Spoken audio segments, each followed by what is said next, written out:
Hello there guys, today which is our last episode, yes it is our last episode. As of promised, we're going to talk about the criminal court procedures and the various types of sentences in criminal courts. Let's begin first of all by classifying in various categories the various types of offenses.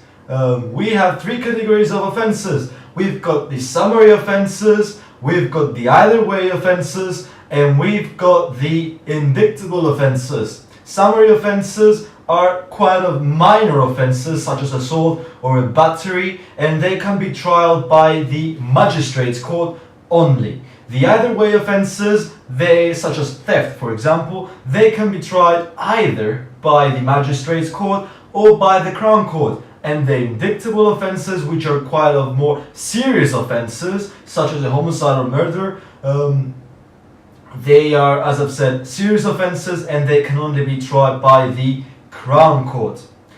Now we have cleared the three types of offenses, the types of courts that these offenses are allocated, and now let's move on, let's go on, and let's talk about the aims of the sentences. What is the aim behind the thinking of the court? What does the court aim to achieve by imposing a certain sentence? Well, it is quite simple and straightforward. Courts aim for prevention of the crime, for deterrence of the crime, for retribution, and in certain circumstances for rehabilitation. And what are the various types of sentences? You're going to be wondering. We've got the obvious custodial sentence, which is imprisonment. For example, I commit a murder, I am imposed a custodial sentence of imprisonment of, let's say, 20 years in jail.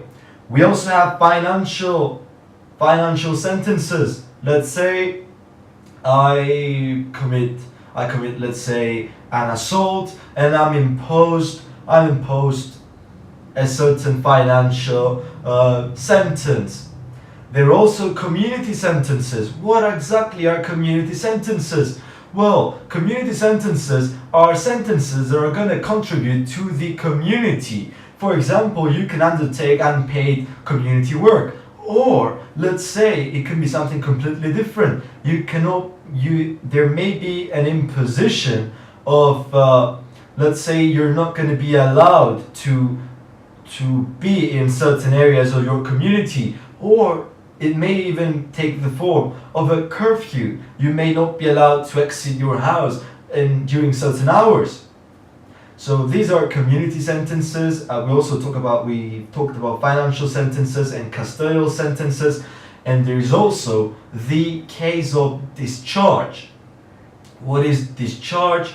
Discharge, it can take the form of absolute discharge, where the court is not going to proceed with the imposition of a sentence. You're not going to be in prison, neither pay any money.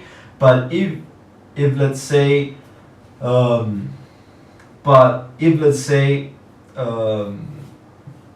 there is you commit another crime during this period, you're going to be liable to both the sentence of the previous crime and the new crime, and that is known as conditional discharge. So we have absolute and conditional discharge. Absolute, you're discharged without any conditions, and conditional, you are discharged with certain conditions. I believe, guys, folks, this is it with criminal court procedures. More things, if I analyze more things, it's going to become more complicated. This is the substance, and I prefer to stay to the substance. Leave your comments below. Any questions that you have, I will be more than glad to help you. Thank you so much for being tuned through these episodes that we've developed. I hope I was of help, and that I managed to open this fascinating world of law to you. Thank you so much. Have fun. You're perfect.